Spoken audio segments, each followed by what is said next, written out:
gbogbo ìràwọ̀ pátá ẹ wá gbọ́ ohun tó fẹ́ ṣẹlẹ̀ lọ́jọ́ tòní gangan tí ń ṣe ọjọ́ Wednesday October 22 ọdún 2025 tá wà nú ẹ̀ yìí.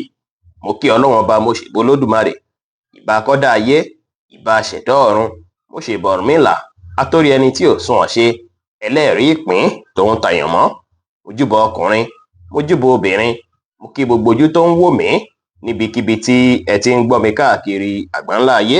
Ẹ̀yin tẹ̀ ń wò mí pátá ẹ bá ń share fídíò yìí kó jẹ́ òwúrọ̀ àti àǹfààní fọ́pọ̀ ènìyàn.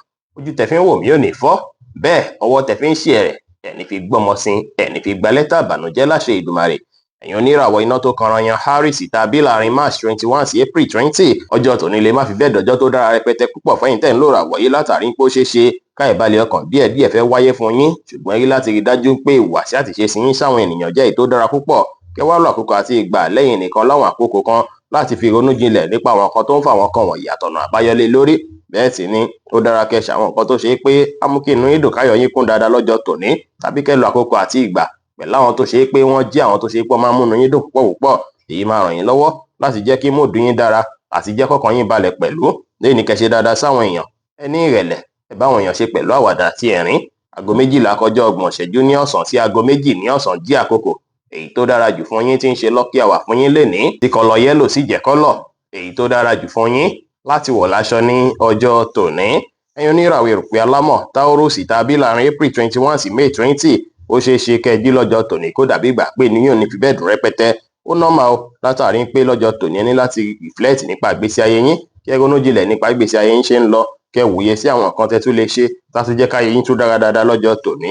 Láàyè iṣẹ́, ó ṣeé ṣe kí stress fẹ́ pọ̀ púpọ̀ láti bí ijọ́ mẹ́ta lórí iṣẹ́, ṣùgbọ́n lénìí ẹ túbọ̀ tẹpá mọ́ṣẹ́ dáadáa, kẹ́ wá padà create àkókò láti fi relax, láti fi sinmi lẹ́yìn tí ẹ bá ṣiṣẹ́ tán lénìí ó dára kẹ́ ṣe dáadáa sáwọn èèyàn, kí ẹ gbà láfíà láàyè, kí ẹ sì má ṣe jẹ́ kí ìmọ̀lára yín lágbára jù yín lọ. Bẹ́ẹ̀ sì ni kí ẹ rí dájú pé ìrọ̀rùn gbalẹ̀ láyìíká yín pẹ̀lú.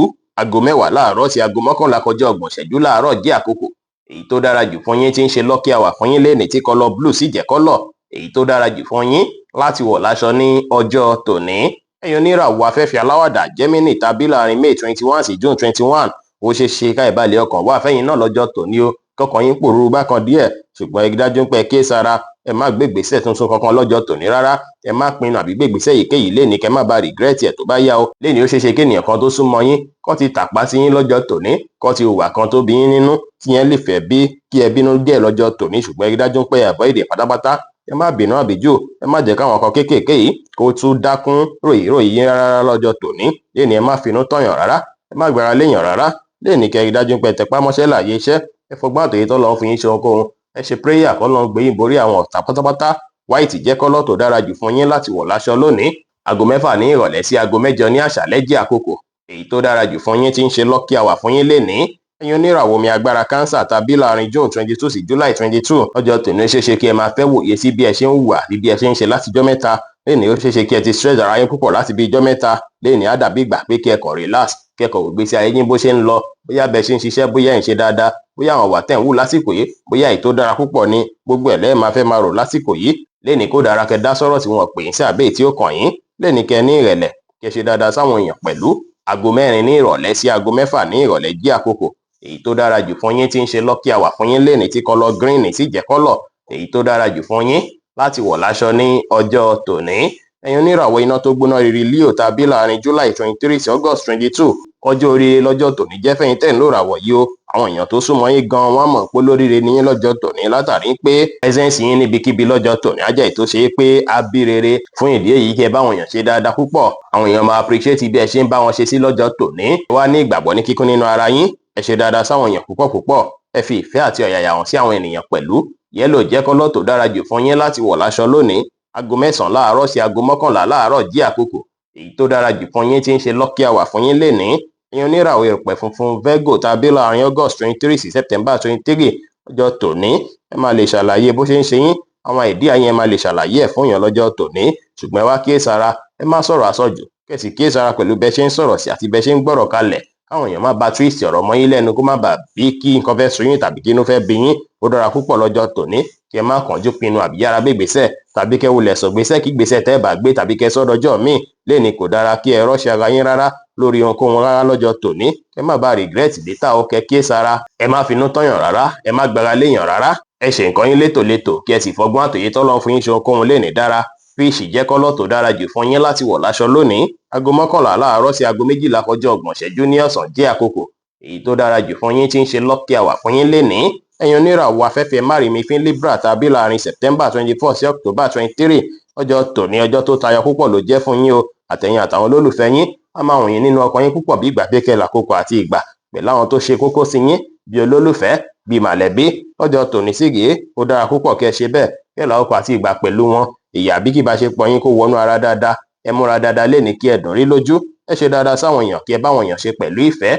White jẹ́ kọ́lọ̀ tó dára jù fún yín láti wọ̀ láṣọ lónìí. Aago 3 ní ọ̀sán sí aago 4 ní ọ̀sán jí àkókò èyí tó dára jù fún yín tí ń ṣe lucky hour fún yín lénìí. Ẹ̀yin oníràwọ̀ omi tútù Scorpio tàbí láàrin October 24 sí November 22 lénìí agbára káká máa wà fún yín, ẹ máa wà motivated, ẹ máa wà ambitious, bẹ́ẹ̀ sì ni ẹ máa wà competitive lọ́jọ́ tòní tó sì jẹ́ pé ó dára púpọ̀ kẹ́ kíyèsára láyìíká yín, kẹ́ má hùwà èyí tó ṣe é pé lòdì, ẹ má hùwà èyí tó ṣe é pé á bí oníkanra lọ́tùn lósì káwọn èèyàn má bá sọ yín lẹ́nu, ẹ kíyèsára. Pàápàá ẹ má hùwà èyí tó ṣe é pé ó lè ṣàkóbá fún mọ̀lára ọmọlàkejì tàbí tó lè hurt ọmọlàkejì lọ́jọ́ tòní, kẹ́ kíyèsára. Ẹ mọ́kàn ara yín balẹ̀, ẹ rí dájú pé ẹ fẹ̀lẹ̀ ṣe lọ́jọ́ tòní, kẹ́ ṣe nǹkan yín létòlétò, ẹ tẹpá mọ́ṣẹ́, kẹ́ ṣe dáadáa sáwọn èèyàn, kí ẹ ní ìrẹ̀lẹ̀ kí ẹ sì wà determine pẹ̀lú. Green jẹ́ kọ́lọ̀ tó dára jù fún yín láti wọ̀ láṣọ lónìí. Aago 4 ní ìrọ̀lẹ́ sí aago 6 ní ìrọ̀lẹ́ jí àkókò èyí tó dára jù fún yín tí ń ṣe lucky hour fún yín lénìí. Ẹ̀yin oníràwọ̀ inú àtùpà Sagittarius tàbí láàrin November 23 sí December 22, ó ṣeé ṣe lọ́jọ́ tòní kí iṣẹ́ kúnrún yín rẹpẹtẹ, kí nǹkan pọ̀ tẹ́ fẹ́ mójútó púpọ̀ lọ́jọ́ tòní, iṣẹ́ yín máa gbáǹgbé kẹ́ gbájúmọ́ dáadáa lọ́jọ́ tòní púpọ̀. Ó sì ṣeé ṣe kí ọ̀pọ̀ yín rí nǹkan tó jọmọ́ travel tó jọmọ́ ti iṣẹ́ lọ́jọ́ tòní. Tí rẹ̀ bá wáyé kí ẹ ní ìgbàgbọ́ pé ìrìn àjò náà bí rere, á báyọ̀ àbídùnnú fún yín. Aago 3 ní ọ̀sán sí aago 6 ní ìrọ̀lẹ́ jí àkókò èyí tó dára jù fún yín tí ń ṣe lucky hour fún yín lénìí. Ẹ rí dájú pé ẹ gbájúmọ́ṣẹ́ lénìí kí ẹ lè rore gbámú, ẹ ṣe dáadáa sáwọn èèyàn lénìí. Bẹ́ẹ̀ sì ni kí ẹ rí dájú pé ẹ ṣàwọn kan tá mú kí inú ìdùn káyọ̀ yín kún dáadáa lọ́jọ́ tòní, kẹ́ wà ní ìdùnnú kí ẹ fi ìdùnnú ṣiṣẹ́. Blue jẹ́ kọ́lọ̀ tó dára jù fún yín láti wọ̀ láṣọ lónìí. Ẹ̀yin oníràwọ̀ ìpele eruku Capricorn tàbí láàrin December 23 sí January 19 lọ́jọ́ tòní, ó ṣeé ṣe kó ṣe pé àwọn nǹkan tó ṣe kókó nù gbésí ayé yín kan lẹ́ẹ̀fẹ̀ máa ní nínú ọkàn yín lọ́jọ́ tòní láti gbéṣe, tàbí káwọn kankan ti wà tó ṣe é pé ó ti ń ṣẹlẹ̀ nú gbésí ayé yín lásìkò yìí tó mú kí inú ìdùn káyọ̀ yín kún lénìí. Tí challenges èyíkéyìí bá fẹ́ wáyé, ẹ rí dájú pé ẹ lọ́pọlọ pípé, ẹ lo ọgbọ́n àtòyé tọ́lọ́run fún yín àti àwọn èròǹgbà ọkàn yín bí ẹ ṣe ń ronú sí, kí ẹ fi ìrònú àròjinlẹ̀ kí ẹ fi mójútó lọ́jọ́ tòní gbogbo àṣírí bí ẹ ṣe ń fẹ́ lénìí. Ó dára púpọ̀ kí ẹ rí dájú pé ẹ lo àkókò àti ìgbà pẹ̀lú àwọn tó ṣe é pé tọ́jọ́ mẹ́ta tí ẹ ti ríra yín lénìí. Ó dára kẹ́ wọṣọ yẹ́lò látàrí pé yẹ́lò dára púpọ̀ fún yín láti wọ̀ láṣọ lónìí.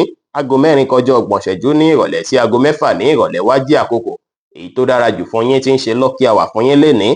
Ẹ̀yin oníràwọ̀ afẹ́fẹ́ oníbínú Aquarius tàbí láàrin January 20 sí February 19, ọjọ́ tòní ó ṣeé ṣe kí nǹkan kún lọ́rùn yín rẹpẹtẹ, tàbí kó dàbí ìwà pé tẹ bá jí ẹ máa wà confused bákan bákan, á dàbí ìgbà pé nǹkan pọ̀ tẹ fẹ́ mójútó, tàbí kí ọkàn yín kí ó gbalẹ̀ fún ìrònú lóríṣiríṣi. Ẹ rí dájú pé ẹ gbájúmọ́ṣẹ́ dáadáa lọ́jọ́ tòní, ẹ wá àkókò lọ́jọ́ tòní lẹ́yìn iṣẹ́ láti fi ṣàwọn nǹkan tó ṣe é pamú kí inú ìdùn káyọ̀ yín kún, bí ẹ fẹ́ máa gbọ́rin ni, bí ẹ fẹ́ wà pẹ̀lú àwọn ọ̀rẹ́ yín ni, àti bẹ́ẹ̀ bẹ́ẹ̀ lọ. Ó dára púpọ̀ lọ́jọ́ tòní kẹ́ ṣe bẹ́ẹ̀ látàrí pé ìyẹn á bí kọ́kàn yín tún balẹ̀ pẹ̀sẹ̀ lẹ́yìn tí tẹpá mọ́ṣẹ́ tẹ ti ṣe lọ́jọ́ tòní. Aago 10 láàárọ̀ sí aago 11 láàárọ̀ jí àkókò èyí tó dára jù fún yín tí ń ṣe lucky hour fún yín lénìí. Ẹ gbọ́dọ̀ wọṣọ rẹ́ẹ̀dì rárá lénìí látàrí pé kọ́lọ̀ rẹ́ẹ̀dì jẹ́ kọ́lọ̀ tí ó dára rárá fún yín láti wọ̀ láṣọ lónìí.